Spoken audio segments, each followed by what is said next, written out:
Hello everyone, study अंतम में आप लोगों का फिर से स्वागत है।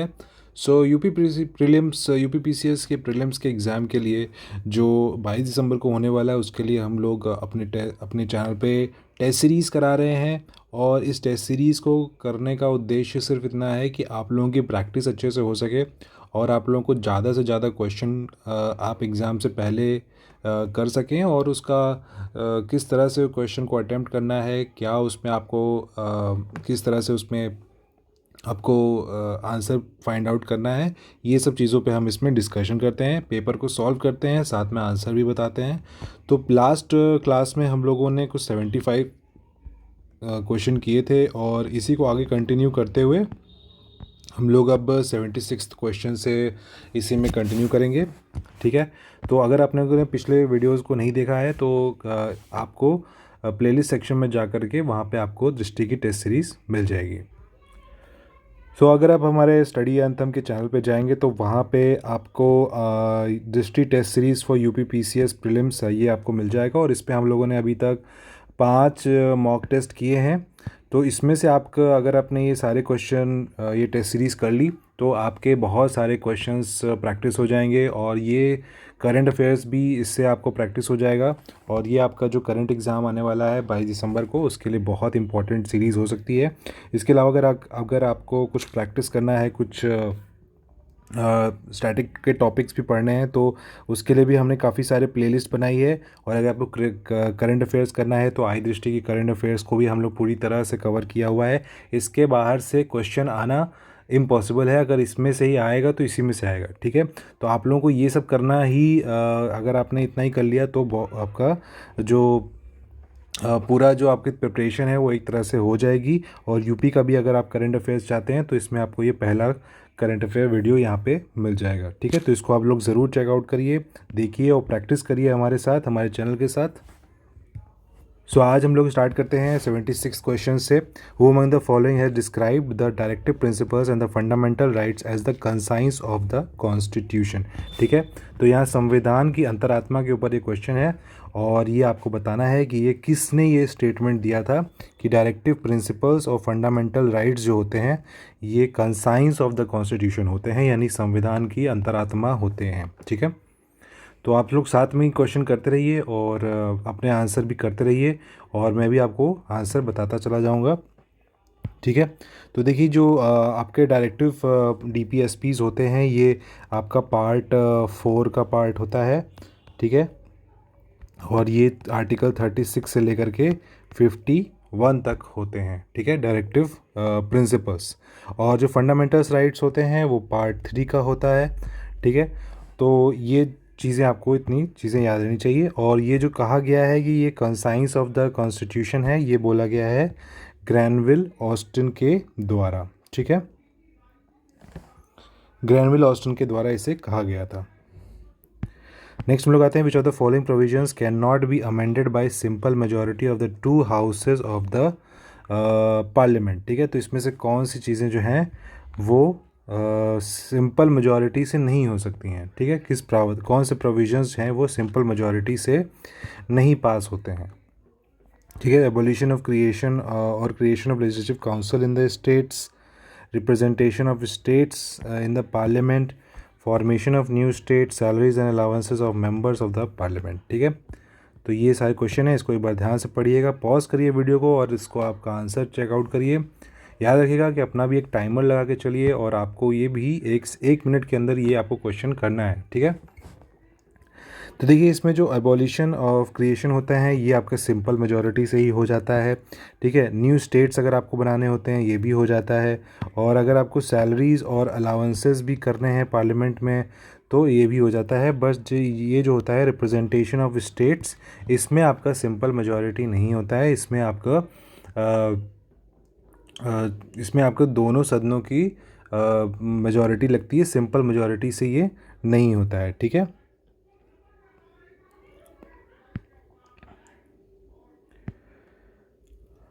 इसके आगे नेक्स्ट क्वेश्चन है, in which of the following cases the supreme court held that the Indian constitution is founded on the bedrock of the balance between the fundamental rights and the directive principles. ठीक है, तो इसमें fundamental rights और directive principles के ऊपर ये question है। फिर से, और इसमें ये कहा गया है कि सुप्रीम कोर्ट ने किस केस में ये कहा था, किस केस में ये कहा था कि फंडामेंटल राइट्स और डायरेक्टिव प्रिंसिपल्स के जो बैलेंस होता है उस पे ही इंडियन कॉन्स्टिट्यूशन बना हुआ है। ठीक है, तो ये बहुत ही फेमस केसेस हैं, Kesavananda Bharati case, Golaknath, Minerva Mills और चंपक दोराइजन केस। ठीक है, इसके अलावा आपको इसमें ईयर भी याद रखिएगा कि ये किस किस ईयर में ये केसेस आए हैं। ठीक है, ये काफ़ी इंपॉर्टेंट क्वेश्चन है, इसको आप ज़रूर ट्राई करिएगा। तो इसमें देखिए जो मिनर्वा मिल्स केस होता है, इसमें एक चीज़ कहा गया था, ये मिनर्वा मिल्स केस जो था ये 1980 में आया था। ठीक है, तो इसमें ये कहा गया था कि जो इंडियन कॉन्स्टिट्यूशन होता है ये बैलेंस होता है, मतलब फंडामेंटल राइट्स और डायरेक्टिव प्रिंसिपल्स दोनों के बैलेंस से ही इंडियन कॉन्स्टिट्यूशन बनता है। ठीक है, तो ये सारी चीज़ें आपको मालूम होना चाहिए। तो इसका करेक्ट आंसर है सी। नेक्स्ट हम लोग आते हैं with reference to the zonal council which of the following statement is are correct. क्षेत्रीय परिषद के संदर्भ में कौन सा कथन सही है, ये क्वेश्चन पूछा गया है। Zonal councils are the constitutional bodies. Home minister of the central government is the chairman of each zonal council. Okay,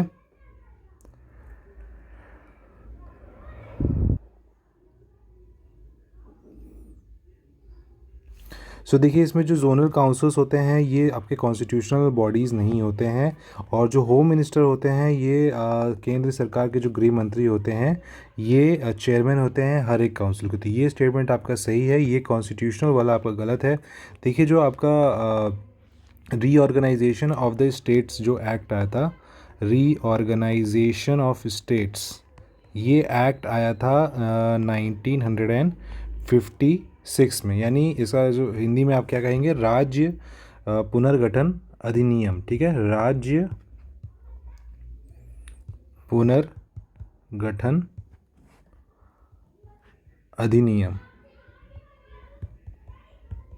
और ये कब आया था, ईयर आपको याद रखना है 1956 में। तो उसके द्वारा ये जोनल काउंसिल्स बनाए गए थे, और उसमें आपके जितने भी जोन होते हैं वहाँ पे एक जोनल काउंसिल होता है, और होम मिनिस्टर जो होते हैं इंडिया के वो उसके चेयरमैन होते हैं हर एक जोनल काउंसिल के। ठीक है, तो ये चीज़ आपको याद रखना है। तो इसमें जो सही आंसर हो जाएगा वो हो जाएगा ओनली 2। नेक्स्ट क्वेश्चन आते हैं with reference to the contingency fund of India which of the following statement is are correct. ठीक है, the parliament enacted the contingency fund of India act in 1947। ठीक है, the fund is held by finance secretary on the behalf of the president. Okay, तो ये question है, इसको जरा try करिए।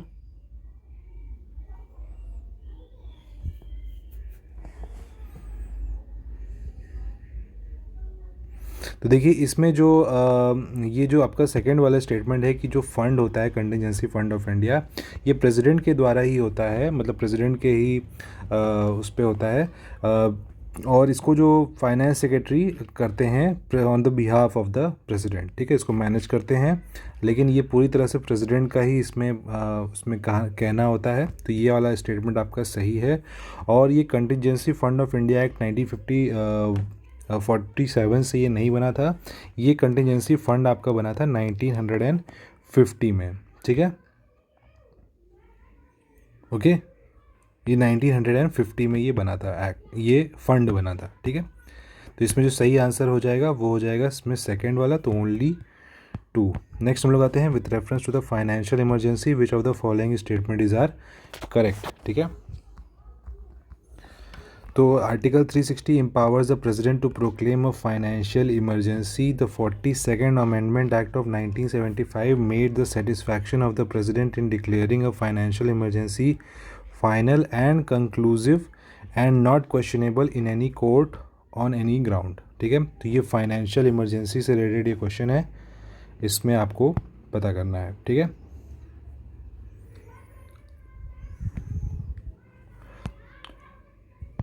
तो देखिए इसमें आर्टिकल 360 ही होता है जो कि प्रेसिडेंट को एम्पावर करता है कि प्रेसिडेंट फाइनेंशियल इमरजेंसी को प्रोक्लेम कर सकते हैं, ये स्टेटमेंट सही है। 42nd अमेंडमेंट एक्ट ऑफ 1975 से 5 से ये चीज़ नहीं आई थी। ठीक है, ये आई थी आपकी 44th कॉन्स्टिट्यूशनल अमेंडमेंट एक्ट से, जो कि 1978 से आई थी। ठीक है, तो इसमें जो इसमें ये कहा गया था कि जो वित्तीय आपातकाल को अंतिम और निर्णायक घोषित करने में राष्ट्रपति की संतुष्टि को किसी भी आधार पर किसी भी न्यायालय में चुनौती नहीं दी जा सकती। ठीक है, तो ये आपका 44th कॉन्स्टिट्यूशनल अमेंडमेंट एक्ट से आया था, ना कि 42nd से। उसमें तो पहला वाला आंसर ही इसमें, पहला वाला ऑप्शन ही इसमें सही है। ठीक है, नेक्स्ट हम लोग आते हैं, with reference to the attorney general for India which of the following statement is are correct. तो she is the highest law officer in the country. The term of office of the attorney general has been fixed by the constitution. ठीक है, तो attorney general के बारे में ये question है, I think आपको पता होगा कौन से आर्टिकल की मैं बात कर रहा हूँ। जी हाँ, तो इसमें आर्टिकल जो है वो है आपका आर्टिकल 76, और इसमें अटॉर्नी जनरल के बारे में बात हुई है, और ये हाईएस्ट लॉ ऑफिसर होते हैं, ये बात बिल्कुल सही है।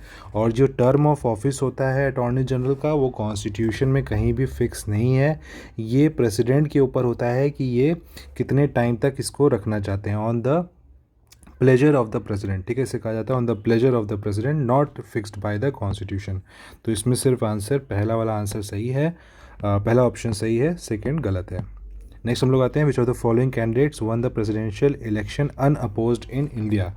तो इसमें से 4 ऑप्शन है, राजेंद्र प्रसाद, राधाकृष्णन, एन संजीवा रेड्डी और KR नारायणन।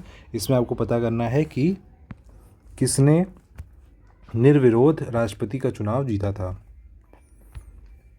ठीक है, तो इसमें जो सही आंसर है वो है आपका एन संजीवा रेड्डी। ठीक है, एन संजीवा रेड्डी। तो जिस जिस क्वेश्चन में ये ज़रूरी हो, मतलब अगर आपको कोई एक्सप्लेनेशन होगा तो मैं आपको बताता चला जाऊँगा। जो फैक्चुअल नेचर के होते हैं उसमें ज़्यादा कुछ बताने को होता नहीं है, तो वो आप ऐसे ही बस नोट करते जाइएगा। नेक्स्ट क्वेश्चन आते हैं, with reference to the ordinance making power of the president which of the following statement is are correct. तो article 121 of the constitution empowers the Okay. Article 121 of the Constitution empowers the President to promulgate ordinance during the recess of the Parliament. तो article 121 होता है क्या, ये question उसमें पूछा गया है, और it is the most important legislative power of the president. ठीक है, तो देखिए इसमें जो आर्टिकल की बात हो रही है, जैसे ही आपको कुछ नंबर आ जाए, आपको थोड़ा सतर्क हो जाना है कि यहाँ पे क्वेश्चन में आपको फंसाया जा सकता है। ठीक है, तो ये आर्टिकल है 123 ना कि 121, तो पहला ऑप्शन आपका गलत हो जाएगा।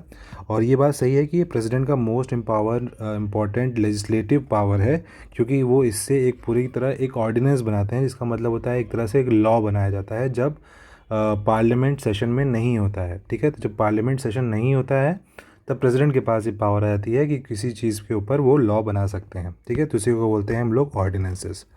तो इसमें जो सेकंड ऑप्शन है वही सही है, और इसमें करेक्ट क्वेश्चन पूछा गया है, तो इसमें भी आप गोला कर लीजिएगा। जैसे ही आपको करेक्ट या इनकरेक्ट हो पूछा जाए, उसमें आपको तुरंत वहाँ पे मार्क कर लेना है कि क्या पूछा जा रहा है। ओके, नेक्स्ट हम लोग आते हैं, लिस्ट आपको दिया हुआ है कि कम्यूटेशन, रेमिशन, रिस्पाइट और रिप्राइव। ठीक है, तो ये बहुत इंपॉर्टेंट आपके टर्म्स हैं, और इसका क्या मतलब है ये यहाँ पे लिखा हुआ है, लघुकरण, क्षमा, प्रविलंबन और विराम, और इसके ये ऑप्शंस हैं, इसमें आपको मैच करना है।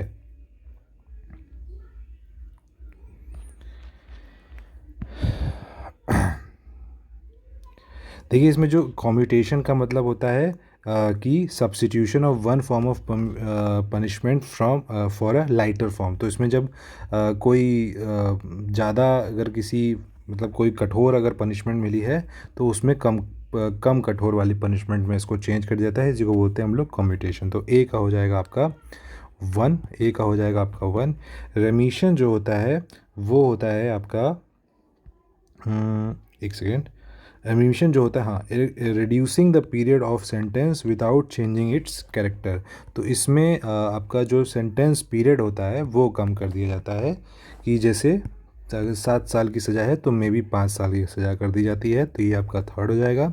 रिस्पाइट का मतलब ये होता है कि awarding a lesser sentence in place of one originally awarded due to some special fact.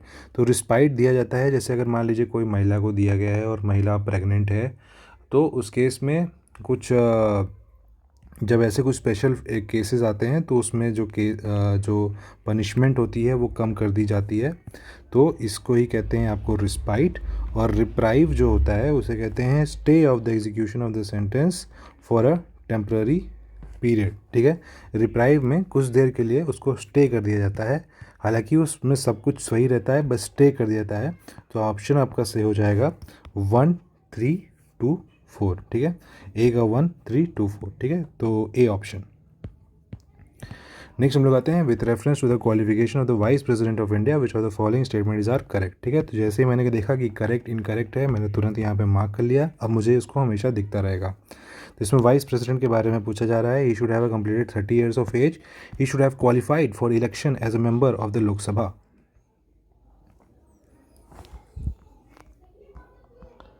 Okay, so इसमें देखिए जो पहला वाला जो नंबर दिया हुआ है 30 ईयर्स ऑफ एज, ऐसा कुछ भी संविधान में नहीं दिया गया है। ये जो एज है 30 का, ये एक्चुअली में 35 ईयर्स है, ठीक है। और ये इंडियन मतलब भारतीय नागरिक होने चाहिए, और इनकी जो सदस्यता होनी चाहिए मतलब योग्य जो होने चाहिए, ये should be qualified for the election as a member of the Rajya Sabha, ठीक है, नॉट लोकसभा। तो ये दोनों ऑप्शन आपके गलत हैं, neither 1 nor 2 is the correct answer, ठीक है। तो राज्यसभा होना चाहिए, 35 साल होना चाहिए, और इंडियन नागरिक होने चाहिए। ये इनके वाइस प्रेसिडेंट के क्वालिफिकेशंस हैं।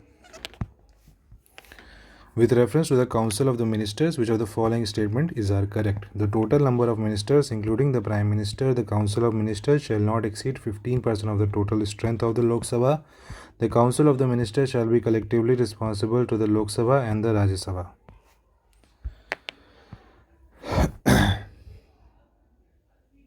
तो इसमें देखिए जो पहला वाला ऑप्शन है ये बिल्कुल सही है, जो टोटल नंबर ऑफ़ मिनिस्टर होने चाहिए काउंसिल ऑफ मिनिस्टर में, इंक्लूडिंग द प्राइम मिनिस्टर, मतलब प्राइम मिनिस्टर और जो काउंसिल ऑफ मिनिस्टर होने चाहिए वो 15% होने चाहिए, जो टोटल स्ट्रेंथ होती है लोकसभा की, ठीक है। तो अगर मान लीजिए टोटल स्ट्रेंथ है आपकी मान लीजिए 100 है, तो इसका 15% ही काउंसिल और प्रीएम मिला करके इसमें अपना पूरा कैबिनेट बनाएंगे, ठीक है। पूरा कैबिनेट रहेगा, यानी 15 मेंबर ही बन पाएंगे, ठीक है। और इसमें एक मेंबर कौन रहेगा? एक मेंबर तो आपके पीएम ही रहेंगे, ठीक है। तो इस तरह से आपको याद रखना है, ठीक है। 15% से ज़्यादा नहीं हो सकता है। और the council of minister shall be collectively responsible to the Lok Sabha and Rajya Sabha. ये स्टेटमेंट आधा सही है, लोकसभा तक तो सही था लेकिन राज्यसभा में नहीं होता है, तो इसमें ये आपका गलत हो जाएगा ऑप्शन, और पहला वाला सही हो जाएगा, और इसका जो सही आंसर हो जाएगा वो हो जाएगा ए, ठीक है, A. The term cabinet was inserted in article 352 of the constitution by, ठीक है। तो ये आपको क्वेश्चन करना है, इसको अटेम्प्ट करिए। देखिए जो कैबिनेट वाला टर्म था ये आर्टिकल 352 में डाला गया था by the 44th constitutional act से, ठीक है। ये 1978 में आया था, याद रखिएगा, ठीक है।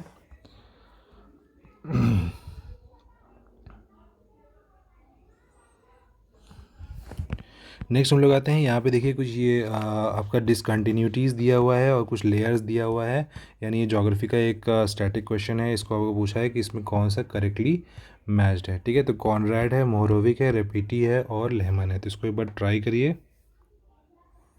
देखिए इसमें एक ही ऑप्शन आपका सही है, ठीक है, बाकी सारे गलत हो जाएंगे। देखिए इसमें जो कॉनराड वाला ऑप्शन है यही सही है। ये कॉन्टिनेंटल और ओशियानिक क्रस्ट को क्या करता है, उसमें चेंज, मतलब उनके जो डिफरेंस होते हैं उनके चेंज को, यही डिसकंटिन्यूटीज़ को यही कहते हैं, ठीक है। तो मान लीजिए ये आपका लैंड है और यहाँ तक आपका वाटर है, ठीक है। तो इस वाले जो लेयर है, इस लेयर को ही बोलते हैं हम लोग कॉनराड, ठीक है। उसके बाद जो नेक्स्ट वाला होता है, तो इस वाली जो इसको कहते हैं हम लोग, और यहाँ से आपका अपर मेंटल शुरू हो जाता है, अपर मेंटल, ठीक है, अपर मेंटल। और इसको क्या बोलेंगे हम लोग, लैंड और वाटर वाले को क्रस्ट। फिर आ जाएगा आपका अपर मेंटल, फिर यहाँ से यहाँ तक आपका आ जाएगा कोर, और कोर में भी आपका यहाँ तक जो होता है ये सॉलिड कोर होता है अंदर वाला, और ये वाला जो होता है लिक्विड कोर होता है, ठीक है। अब इसमें आपको पता करना है कि जैसे ये वाला जो आपका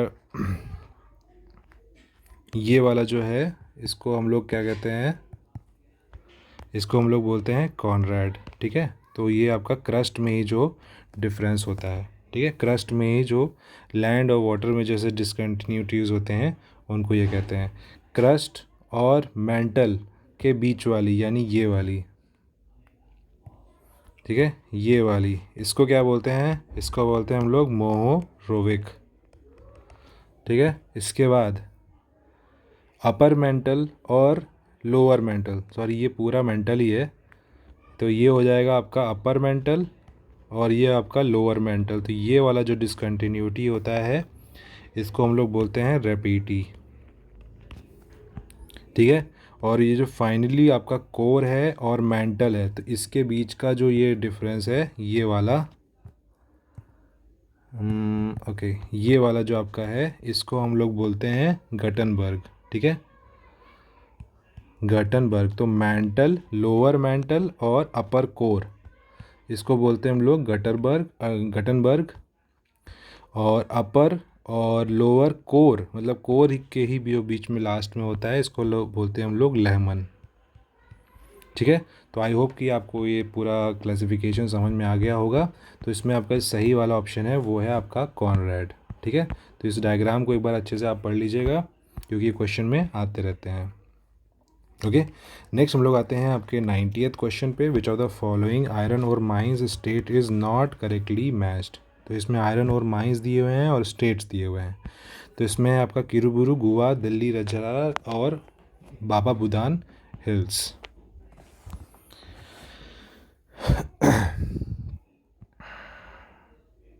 देखिए इसमें जो गोवा और गोवा वाला जो ये ऑप्शन है ये आपका गलत दिया हुआ है। ये आपका झारखंड में है ना कि मध्य प्रदेश में। किरुबुरु आपका आयरन ओर की माइन है, ये आपकी उड़ीसा में है। डल्ली रजहारा ये आपके छत्तीसगढ़ में सही है। बाबा बुदान आपका कर्नाटका में है, ये भी सही है, ठीक है। तो ये आयरन ओर के माइंस के नाम आपको ज़रूरी हैं, इसको ज़रूर पढ़ के जाइएगा। 91 में देखिए हैं क्या लिखा हुआ है। विच ऑफ द फॉलोइंग्स में ऑर्गेनिजम्स हैं और उनके रेस्पिरेटरी ऑर्गन्स हैं। तो इनके बीच में आपको क्वेश्चन पता करना है, ठीक है। जीवाश्वन तंत्र, जीव और श्वसन तंत्र, ठीक है। तो मैन किससे करता है, मैन तो आई थिंक लंग से ही करता है, तो इसमें करेक्टली पूछा है तो ये आपका ऑप्शन ए ही इसमें सही हो जाएगा। फिश जो होते हैं मत्स्य, ये आपका गलत हो जाएगा, ये भी गलत है, ये भी गलत है, ठीक है। तो इसमें जो आपका जो अर्थवॉर्म्स होते हैं ये आपके मॉइस्ट स्किन से होते हैं। स्कॉर्पियंस आपके बुक लंग से होते हैं। और इसमें जो ये वाला होता है ये आपका फिन्स होता है, ठीक है, फिन्स, ओके। तो ये चीज़ आप नोट कर लीजिएगा, ठीक है। Which of the following is a viral vector vaccine, ठीक है। तो वायरल वेक्टर वैक्सीन कौन सा है ये आपको इसमें मालूम करना है। फाइज़र, कोवैक्सीन, मॉडर्ना या कोविशील्ड। तो ये कोविड-19 के जो दवाइयाँ आई थी, वैक्सीन्स आए थे, उनके ऊपर ये क्वेश्चन है। पुराना हो चुका है लेकिन इसको एक बार अटेम्प्ट करिए। देखिए इसमें जो सही आंसर है वो है आपका कोविशील्ड। कोविशील्ड जो होता है ये वायरल वेक्टर वैक्सीन होता है, ठीक है। नेक्स्ट हम लोग आते हैं विच of the following is a self pollinating plant.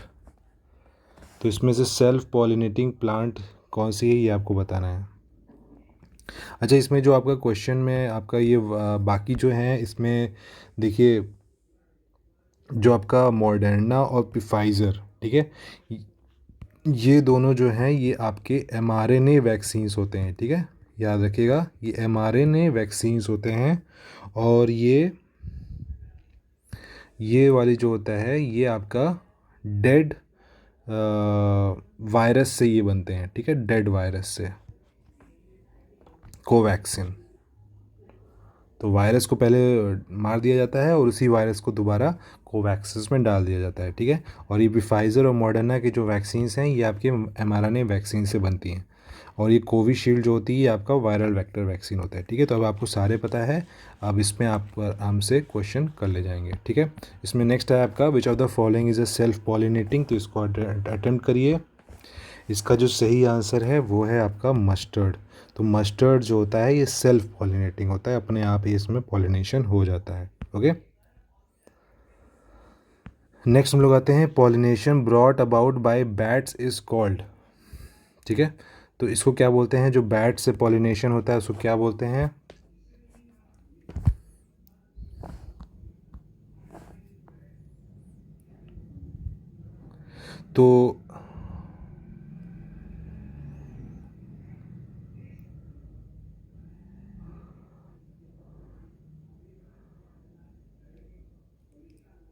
तो इसमें जो आपका ये वाला ऑप्शन आपका सही है, कायरोपिट्रोफिली। ठीक है, कायरोपिट्रोफिली, ये जो पॉलिनेशन होता है ये आपका बैट्स के द्वारा होता है। और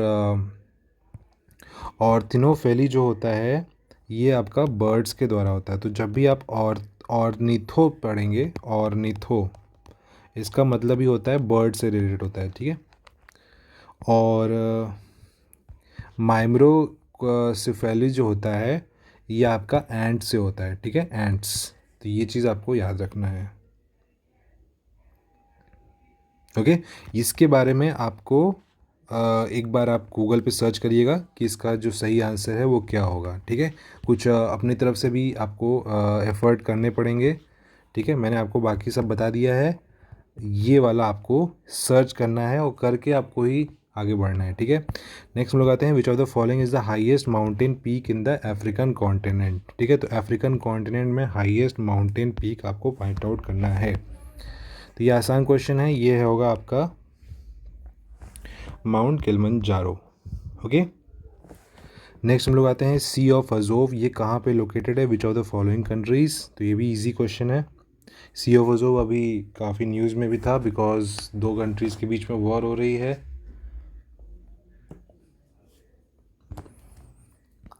ठीक है, तो इसमें जो सही आंसर है वो है आपका रशिया और यूक्रेन। ठीक है, the river Mandakini and Alaknanda meet at which of the following places, ये भी काफ़ी इजी क्वेश्चन है, ये भी आपको मालूम होना चाहिए। तो इसमें जो सही आंसर है वो है आपका रुद्रप्रयाग। ठीक है, तो अगर आपने ये ज्योग्राफी के क्वेश्चन, अगर आपको ये कॉन्सेप्ट्स मान लीजिए आपको नहीं पता है, तो अगर आपको रिवीजन करना है तो ज्योग्राफी की प्लेलिस्ट में जा कर के आप ये रिवर्स के बारे में, प्लेटूज़ के बारे में, माउंटेन्स के बारे में, सारे ज्योग्राफिकल जो फीचर्स होते हैं, रिलीफ फीचर्स, उन सब के बारे में बहुत अच्छे से आप पढ़ाई कर सकते हैं और आपको वो याद हो जाएगा। ठीक है, नेक्स्ट हम लोग आते हैं लू a hot wind flows in the northern India is the outcome of. लू के बारे में ये क्वेश्चन है, काफ़ी इजी क्वेश्चन है, इसको भी फाइंड ट्राई करिए। देखिए, इसका जो सही आंसर है वो है एडवेक्शन। ठीक है, एडवेक्शन में जो विंड होती है वो इस तरह से बहती है। ठीक है, और जो कन्वेक्शन होती है उसमें विंड जो होती है ऊपर नीचे बहती है, इसमें साइड साइड बहती है। ठीक है, तो ये चीज़ आपको आइडिया होना चाहिए। ओके, नेक्स्ट हम लोग आते हैं the highest tied in the world occurs in which of the following countries.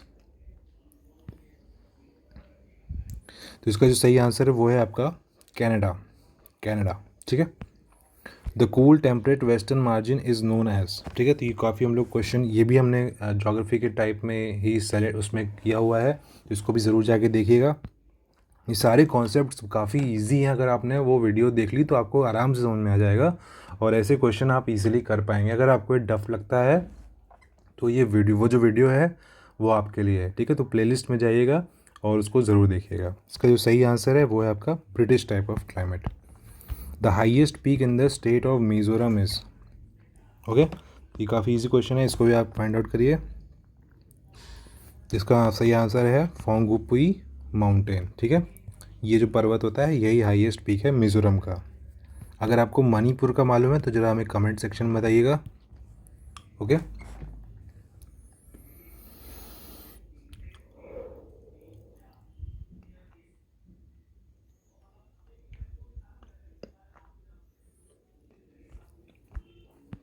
Next हम लोग आते हैं the maximum amount of coal in India is found in which of the following rock system. तो maximum amount of coal कहाँ पे find out करते हैं ये आपको बताना है। ठीक है, तो इसमें विंध्यन है, कडप्पा है, धड़वाड़ है और गोंडवाना सिस्टम। जिसमें सही आंसर हो जाएगा वो हो जाएगा आपका गोंडवाना सिस्टम। नेक्स्ट हम लोग आते हैं hydel power projects in states of India.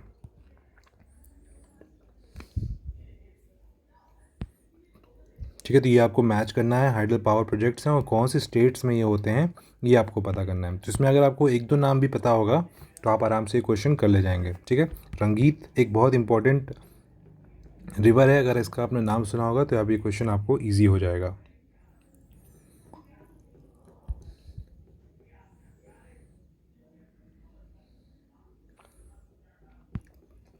जैसे मैंने आपको बताया कि रंगीत एक बहुत इंपॉर्टेंट रिवर है और ये आपकी सिक्किम में बहती है।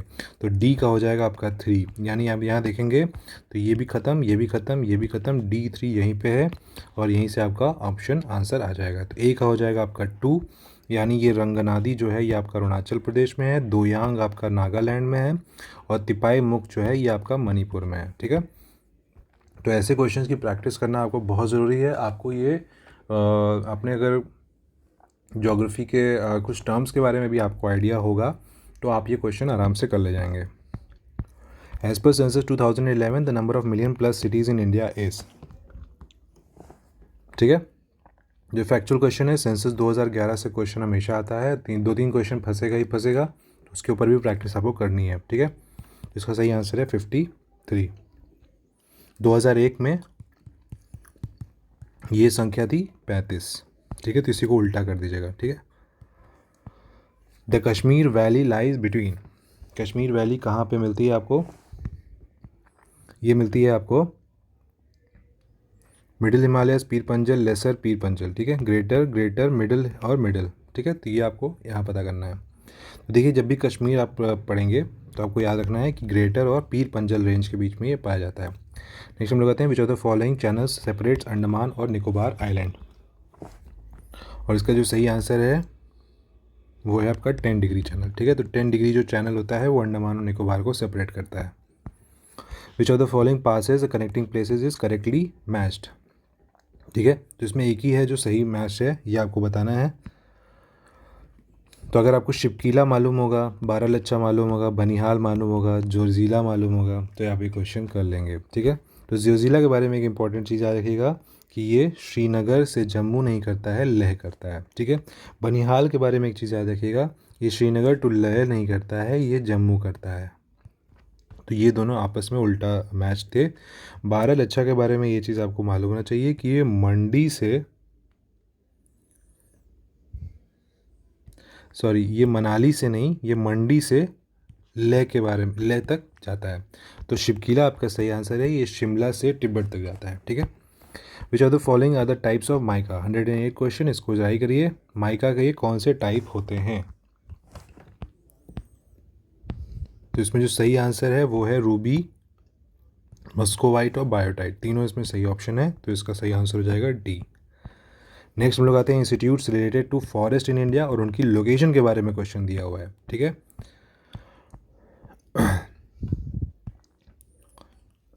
तो देखिए इसमें जो सही आंसर है मैं पहले आपको बता देता हूँ। सही आंसर है आपका ए का 4, बी का 3, सी का 2 और डी का 1। ठीक है, तो ए का हो जाएगा 4, यानी फॉरेस्ट रिसर्च इंस्टीट्यूट जो हो जाएगा ये आपको पता होना चाहिए, देहरादून में है। और टेम्परेट फॉरेस्ट रिसर्च इंस्टीट्यूट ये आपका होना चाहिए शिमला में। Institute of wood science and tech ये आपका बेंगलुरु में है और इंस्टीट्यूट ऑफ डेसिडुअस फॉरेस्ट ये आपका जबलपुर में है। ठीक है, नेक्स्ट हम लोग आते हैं with reference to the forest soils which of the following statement is are correct. These soils are rich in phosphorus, they are rich in potash, phosphorus and lime.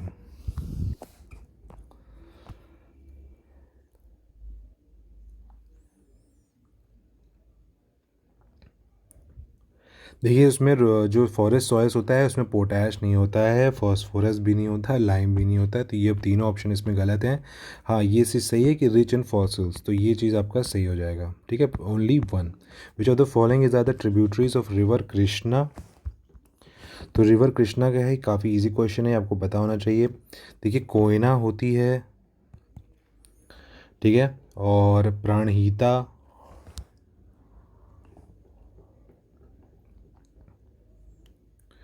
Koyna होती है, भीमा होती है। ठीक है, प्राणहिता नहीं होती है और भवानी भी नहीं होती है, ठीक है। तो ये दोनों ऑप्शन यहाँ पे नहीं होंगे।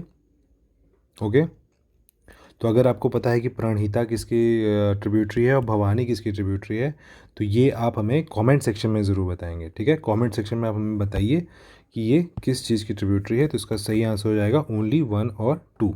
ओके, तो हमारे साथ ही प्रैक्टिस करते रहिए। जो अभी टाइम आप देख रहे हैं इसको, अगर इस टाइम में ही आपने हमारे साथ ही प्रैक्टिस करते चले गए तो काफ़ी सारे चीज़ों को आपको जो पकड़ होगी वो बन जाएगी, ठीक है। तो इसके ऊपर आप ज़रूर काम करिएगा। नेक्स्ट हम लोग आते हैं, which are the following countries share the longest border with India. तो इसका जो सही आंसर है वो है आपका बांग्लादेश, ठीक है। बांग्लादेश का जो बॉर्डर होता है सबसे ज़्यादा होता है।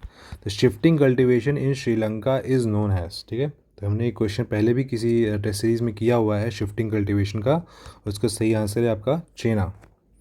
Which are the following layers of earth crust is known as the NiFe layer. NiFe layer किसे कहा जाता है?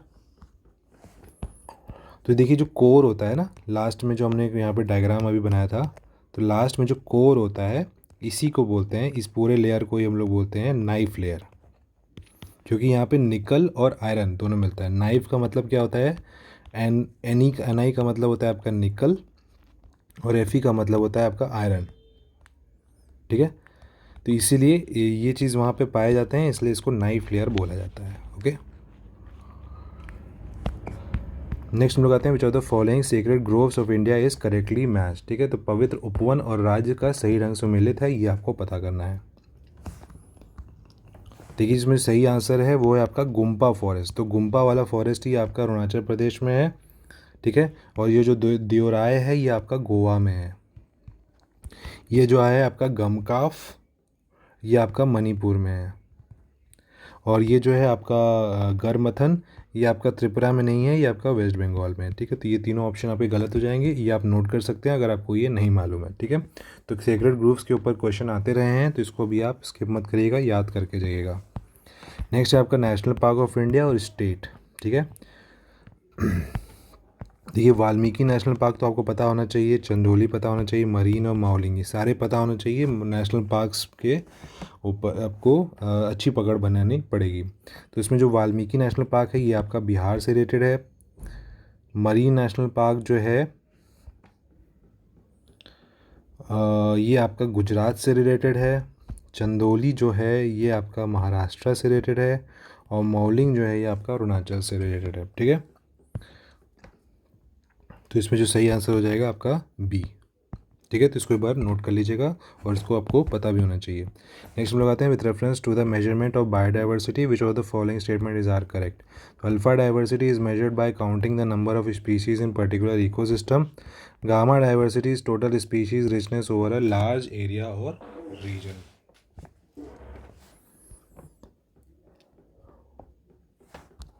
देखिए इसमें दोनों चीज़ सही है। अगर आपने ये इन्वायरमेंट के जो बेसिक्स हैं उसको अगर आपने पढ़ा होगा तो ये आपको आइडिया होना चाहिए अल्फ़ा डाइवर्सिटी और गामा डाइवर्सिटी के बारे में, ठीक है। किसी अल्फ़ा डाइवर्सिटी जो होता है किसी एक विशेष पारिस्थितिक तंत्र में ही होता है, पर्टिकुलर इकोसिस्टम में ही उसको जब आप काउंट करते हैं डाइवर्सिटी को, तो उसको कहते हैं हम लोग अल्फ़ा डाइवर्सिटी।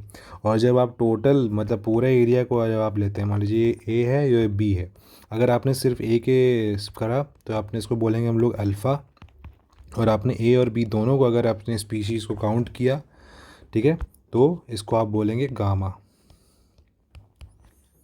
ठीक है। तो ये चीज़ होगा आपका अल्फ़ा और गामा। तो अगर आपको इन्वायरमेंट के ऊपर ये सारी चीज़ें आपको और अच्छे से पढ़ना है, डिटेल में पढ़ना है, तो आप हमें कमेंट सेक्शन में बताइए, तो हम लोग उसका एक इन्वायरमेंट के लिए आपको एक अलग से आप डेडिकेटेड वीडियो बना के आपको एक्सप्लेन करने की कोशिश करेंगे, ठीक है। नेक्स्ट हम लोग आते हैं, the first global convention to protect marine environment from human activities. तो ये भी रिसेंटली ये पहला ग्लोबल कन्वेंशन हुआ है मरीन इन्वायरमेंट के ऊपर। एक काफ़ी इंपॉर्टेंट क्वेश्चन है, ठीक है। तो इसका जो सही आंसर है वो है आपका लंदन कन्वेंशन, ठीक है, लंदन कन्वेंशन। तो ये मरीन एनवायरनमेंट को प्रोटेक्ट करने के लिए लंदन कन्वेंशन सबसे पहली बार किया गया था, और ये हुआ था आपका 1972 में। The world conservation Congress is conducted by, ठीक है, WCC, ओके। तो ये चीज़ आपको आइडिया होना चाहिए। ये आपका हुआ था आपका IUCN के द्वारा, IUCN। नेक्स्ट आता है इताई इताई disease is caused by the contamination of. इताई इताई disease के बारे में है, तो ये आपको आइडिया होना चाहिए। ये होता है आपका कैडमियम से। The number of biosphere reserves in India are. कितने बायोस्फीयर रिजर्व्स हैं? इसका सही आंसर है आपका सी, ठीक है, 18। Which of the following Ramsar sites in India are in Uttar Pradesh? तो समन, कंजली, अनसुपा और सांडी। ठीक है, तो ये इजी क्वेश्चन है, ये आपको आइडिया होना चाहिए अगर आप यूपी का एग्जाम दे रहे हैं तो। इसमें जो सही आंसर है देखिए, समन है आपका, सांडी भी है, ठीक है। इसके अलावा आपका एक है आपका नवाबगंज है, ठीक है, नवाबगंज भी है। इसके बाद आपका एक हैदरपुर है, सरसई है, बखीरा है, और समन हो गया, और एक पार्वती अर्गा है, ठीक है। तो आई होप कि आपको ये सब चीज़ें पता होगा। अगर आपको नहीं मालूम है तो यूपी स्पेशल का हमने जो प्लेलिस्ट है, आप वहाँ से जा कर के यूपी स्पेशल में आप ये सारी चीज़ें पढ़ सकते हैं, ठीक है। तो इसका सही आंसर है 1 और 4 और डी, ठीक है, डी इसका सही आंसर है। Global environmental facility was established by. Global environment facility पे कब हुआ था? ये हुआ था आपका रियो समिट में। The interspecific interaction where one species benefits and the other is unaffected is known as. तो इसमें ये कह रहा है कि एक जो होगा बेनिफिट करेगा, एक अनअफेक्टेड रहेगा। इस चीज़ को क्या बोलते हैं? तो इसको बोलते हैं हम लोग कमेंसलिज्म, ठीक है, कमेंसलिज्म बोलते हैं। Battle of Kannauj was fought in which of the following years? ठीक है, ये आपको क्वेश्चन है, इजी क्वेश्चन है। देखिए ये हुआ था आपका 1540 में। 1539 में कौन सा बैटल हुआ था? Battle of Chausa, battle of Chausa. और ये किसके बीच में हुआ था? हुमायूं और शेर शाह के बीच में। In medieval India which of the following were known as the grain merchants. ठीक है, तो मध्यकालीन भारत में किसे अनाज व्यापारी कहा जाता था? तो इसका जो सही आंसर है वो है आपका करवानियन कहा जाता था, ठीक है। तो ये चीज़ याद रखिएगा, करवानियन, ठीक है, ग्रेन मर्चेंट। नेक्स्ट हम लोग आते हैं the satellite plan is related to which of the following. ये आपको आइडिया होगा कि जो आपका मंदिरों में इसको यूज़ किया जाता था, तारामय योजना, ठीक है, इस तरह से मंदिरों का संरचना होती थी, ठीक है। तो ये किसने स्टार्ट किया था? तो इसका जो सही आंसर है वो है आपका ये होयसल आर्ट है। ये होयसल्स याद रखिएगा, ठीक है। Whom the following was given as the title Nadir al Zaman bye Jahangir, ठीक है। तो ये चीज़ आपको पता करना है, नदीर अल जमान किसका टाइटल था? तो ये था आपका अब्बुल हसन का। The battle of Khanwa was fought between. तो ईजी क्वेश्चन है, ये आपको आइडिया होना ही चाहिए, ठीक है। तो ये हुआ था आपका बाबर और राणा सांगा के बीच में, बैटल ऑफ खानवा, ओके। तो muscle pain after strenuous exercise is due to the accumulation of, ठीक है। तो कठिन व्यायाम के बाद जो मांसपेशियों में दर्द होता है वो किसके संचय के कारण होता है? तो इसका जो सही आंसर है वो है आपका लैक्टिक एसिड, ठीक है। तो लैक्टिक अम्ल के कारण, जब लैक्टिक अम्ल बन जाता है तो उसके कारण आपको दर्द होता है। Which of the following mosquito is responsible for causing dengue in India, dengue in humans? तो ये भी क्वेश्चन ईजी है। तो ये होता है आपका एडीज इजिप्टी, ठीक है, एडीज इजिप्टी। नेक्स्ट आते हैं हम लोग the process of contraction and expansion of oesophagus to push food downward is called, ठीक है। तो भोजन को नीचे और ढकेलने के लिए ग्रास नली के संकुचन और विस्तार की प्रक्रिया को क्या कहा जाता है? तो इसे कहा जाता है हम लोग पेरिस्टलाइसिस, ठीक है। तो ये इसका सही है आंसर, क्रमाकुंचन। Which of the following is not a free living biofertilizer? तो इसमें से कौन सा फ्री बायो लिविंग फर्टिलाइजर नहीं है? तो इसका जो सही आंसर है वो है आपका राइजोबियम, ठीक है, राइजोबियम नहीं है। लैक ऑफ न्यूट्रिएंट और उससे कौन सा डिजीज़ होता है, इस पे क्वेश्चन है, ये आपको पता करना है, ओके। तो ये इसका है, इसमें आपका कोड दिया हुआ है, तो इसको एक बार देखिएगा। देखिए जो इसमें सही आंसर है, देखिए जो फॉस्फोरस होता है इससे आपका सिकल लीफ डिजीज़ होता है। जो मैंगनीज़ होता है ये आपका मार्श स्पॉट डिजीज़ होता है पी में, ठीक है, मटर में। और जो मैग्नीशियम होता है इससे आपका टोबैको में सैंड रॉन डिजीज़ होता है, और नाइट्रोजन से आपका कॉलीफ्लावर में बटनिंग होता है, ठीक है, फूल गोभी में बटनिंग। तो वह ए का 2, बी का 1, ए का 2, बी का 1, सी का 4, डी का 3।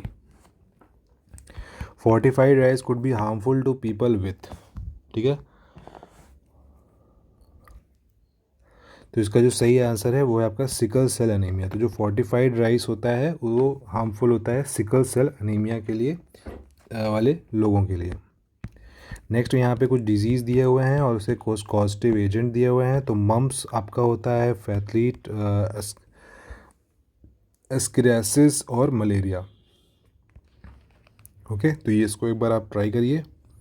इसका जो देखिए सही आंसर है वो है आपका मम्प्स जो होता है आपका, मम्प्स जो होता है आपका वायरस से होता है, ठीक है, मम्प्स आपका वायरस से होता है। मलेरिया हो जाता है आपका, मलेरिया आपका प्लाज्मोडियम से होता है, ठीक है, और जो एस्केरियासिस होता है ये आपका इससे होता है राउंड वर्म से, और एथलीट फुट जो होता है ये आपका फंगी से होता है, ठीक है। तो ए का हो जाएगा 3, ठीक है, तो ये हटाते हैं, बी का हो जाएगा 4, यानी ये वाला ऑप्शन आपका सही है। ओके, जिसको एक बार नोट ज़रूर करिएगा। विच of the following is the main objective of the pericardial fluid. तो ठीक है, पेरिकार्डियल फ्लूइड के बारे में ये क्वेश्चन है। देखिए इसमें जो पेरिकार्डियल फ्लूइड होता है ये आपका प्रोटेक्ट करता है हार्ट फ्रॉम शॉक्स से हार्ट को करता है, रोकता है। What is the unit of electric resistance, ठीक है, तो रेजिस्टेंस जो होता है इसके बारे में क्वेश्चन है और ये होता है ओम, ठीक है, तो इजी क्वेश्चन है ये। तो 139, विच of the following is a fundamental SI unit. इसमें से एसआई यूनिट कौन सी है, तो ये भी ईजी आपका होगा, ये होगा आपका लेंथ, ठीक है। The loudness and the softness of the sound is determined by its, तो लाउडनेस और सॉफ्टनेस का नाम आते ही आपको क्या मार्क करना है, एम्पलीट्यूड, ठीक है, amplitude. The sparkle of the diamond is a result of, easy question है,